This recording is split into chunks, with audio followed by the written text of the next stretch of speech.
आज मेरी तबीयत ठीक नहीं है, हम कल बात करेंगे। मैंने हाँ बोला और फ़ोन रख के सो गया। रात के 2 बजे अचानक से मेरी आंख खुली। ना जाने कैसे उसका नंबर मिला दिया।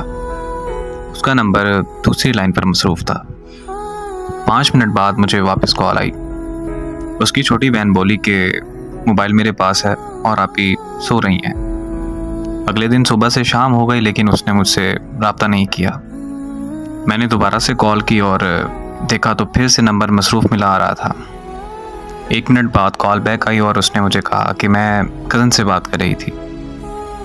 मैं खामोशी से उसकी बात सुनता रहा और फिर कुछ वक्त तक हम दोनों खामोश रहे।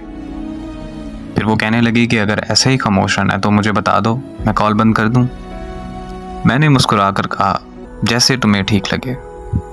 उसने कहा कि ओके, अब मुझे कॉल मत करना। बस ये कहकर उसने कॉल बंद कर दी। मैंने कुछ देर बाद उसे फिर कॉल कर दी। इस बार फिर से उसका नंबर मसरूफ़ आ रहा था। फिर उसने मेरी कॉल अटेंड की और वो बहुत खूब गुस्सा होने लग गई और मुझसे कहने लगी कि मेरी बात ध्यान से सुनो कि मैं अब तुमसे प्यार नहीं करती, मैं किसी और को पसंद करती हूँ। 6 साल का रिश्ता उसने एक पल में ख़त्म कर दिया। मैंने उससे पूछा कि आखिर कौन है वो लड़का। वो मुझसे कहने लगी तुम होते कौन हो मेरी लाइफ में इंटरफेयर करने वाले। मैंने उससे कहा कि यार मैं तुमसे प्यार करता हूँ, तुम मुझे भूल गई। इतने में उसको किसी और की कॉल आई और उसने मेरी कॉल कट किए बगैर उसकी कॉल रिसीव कर ली। मैंने कॉल कट नहीं की। कुछ देर बाद उसने कॉन्फ्रेंस कॉल ले ली। कॉन्फ्रेंस कॉल में लड़का बोला कि हाँ भाई, तुम्हें क्या मसला है। तो मैंने कहा कि तुम होते कौन हो मुझसे ये पूछने वाले।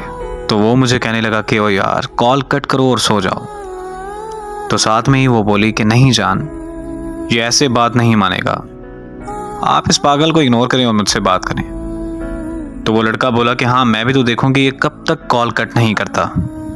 मोहब्बत में सितम की मिसाल और क्या तुम है। मैंने अपने महबूब को किसी और के साथ रोमांस करते देखा है। वो वक्त गुजरता गया और मैंने बहुत मुश्किल से खुद को संभाला। 3 साल बाद मुझे एक रॉन्ग नंबर से कॉल आई। मैं कॉल अटेंड करते ही उसकी आवाज़ पहचान गया। वो बोली कि कैसे हो तुम। मैंने उसे कहा कि तुम काम की बात करो बस। तो कहने लगी कि तुम मुझसे अभी तक नाराज़ हो। मैं खामोश रहा और फिर पूछा उसने कि तुमने शादी कर ली। तो मैंने पूछा कि तुमने कर ली। तो वो बोली कि लोग जिस्म चाहते हैं, शादी कहाँ करते हैं लोग।